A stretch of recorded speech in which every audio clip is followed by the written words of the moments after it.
প্রিয় শিক্ষার্থীরা, সবাইকে স্বাগতম, শুভেচ্ছা, অভিনন্দন। আজকে ক্লাসে আমি অষ্টম শ্রেণীর গণিত বইয়ের প্রথম অধ্যায় প্যাটার্ন থেকে আলোচনা করব। আজকের আলোচ্য বিষয় হচ্ছে ইরাটোস্থেনিস সারণীর সাহায্যে মৌলিক সংখ্যা নির্ণয়।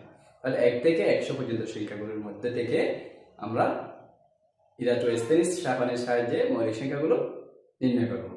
তাহলে প্রথমে এই মৌলিক সংখ্যাগুলো নির্ণয় করতে গেলে আমাদেরকে দুইটি বৈশিষ্ট্য বা বিষয় জানতে হবে। সেগুলো হচ্ছে কি, মৌলিক সংখ্যা এক হতে বড় হতে হবে, এর ফলে দুইটি বাজক থাকবে, এক এবং ওই সংখ্যাটি।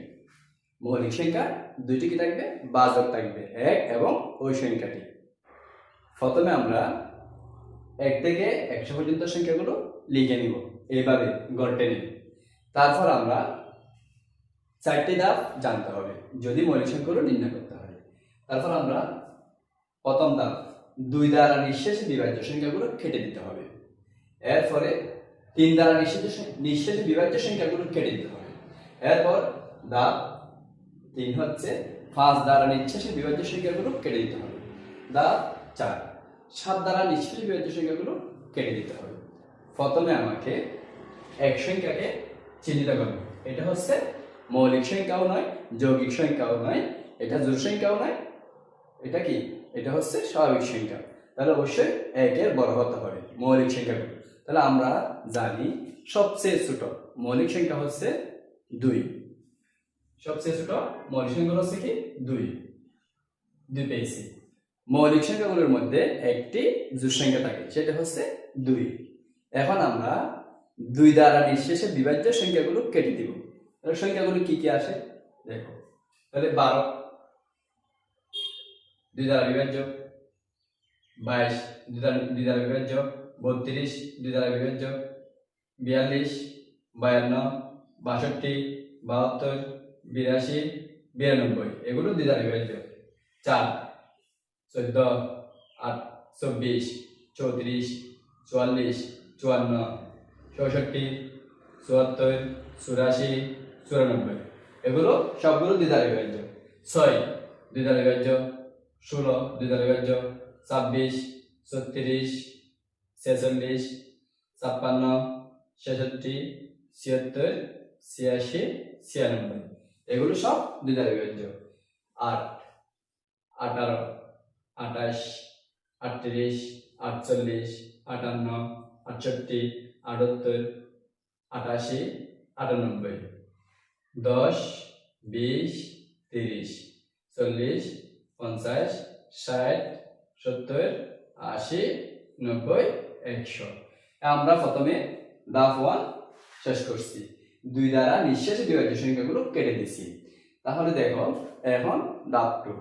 ধাপ 2 তে বলছে 3 দ্বারা নিঃশেষে বিভাজ্য সংখ্যাগুলো কেটে দিতে হবে।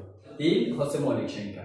3 দ্বারা নিঃশেষে বিভাজ্য সংখ্যাগুলোর মধ্যে 6 আগে থেকে কাটা আছে, 9 হচ্ছে 12 আগে থেকে ক্রস করা আছে, কাটা কেটে দেওয়া আছে। 15 3 দ্বারা নিঃশেষে বিভাজ্য।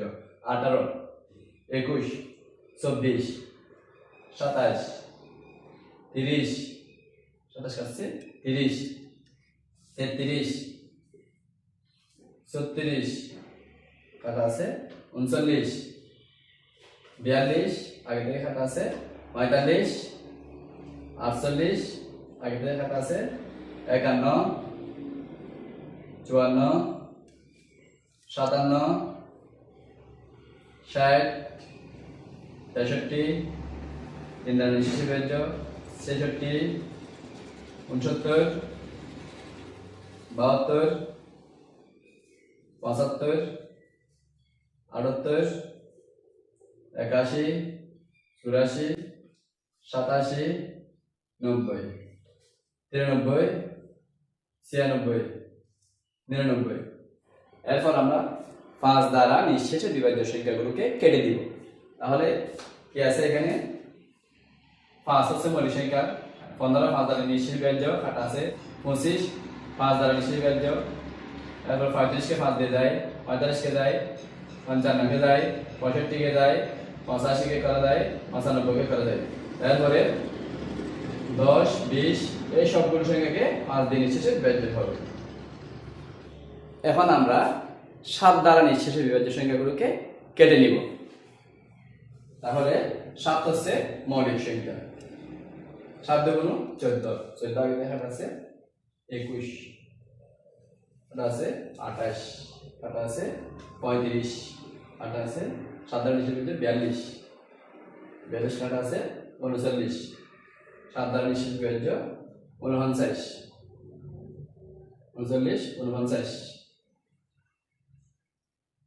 56, এটা আছে 63, এটা 3 দিয়ে নিঃশেষে বিভাজ্য ছিল 70, 5 দ্বারা নিঃশেষে বিভাজ্য ছিল আগে হাসছি 77, 7 দ্বারা নিঃশেষে বিভাজ্য 84, আগে হাসছি 91। আমরা এখন 2 দ্বারা, 3 দ্বারা, 5 দ্বারা, 7 দ্বারা সংখ্যা, যে সকল সংখ্যা বিভাজ্য হয়েছে নিঃশেষে সেগুলোকে কি দিছি, কেটে দিছি। অর্থাৎ 2, 3, 5, 7 ওই সংখ্যাগুলোর গুণিতকগুলো কেটে দিছি, ওই সংখ্যাগুলোর গুণিতকগুলো কি করেছি, কেটে দিছি। এখন অবশিষ্ট যে সংখ্যাগুলো রয়ে গেছে এগুলো হচ্ছে মৌলিক সংখ্যা। মৌলিক সংখ্যা 1 থেকে 100 এর মধ্যে 25টি। আমরা এখন গণে দেখব সঠিক আছে কিনা। 1, 2, 3, 4, 5, 6, 7, 8, 9, 10, 11, 12, 13, 14, 15, 16, 17, 18, 19, 20, 21, 22, 23, 24, 25। তাহলে এখানে কেটে দেওয়ার পর অবশিষ্ট সংখ্যা আছে 25টি। তাহলে আমাদের 1 থেকে 100 এর মধ্যে মৌলিক সংখ্যা হচ্ছে 25টি। সবচেয়ে ছোট মৌলিক সংখ্যা হচ্ছে 2, সবচেয়ে বড় মৌলিক সংখ্যা হচ্ছে 97। ধন্যবাদ সবাইকে।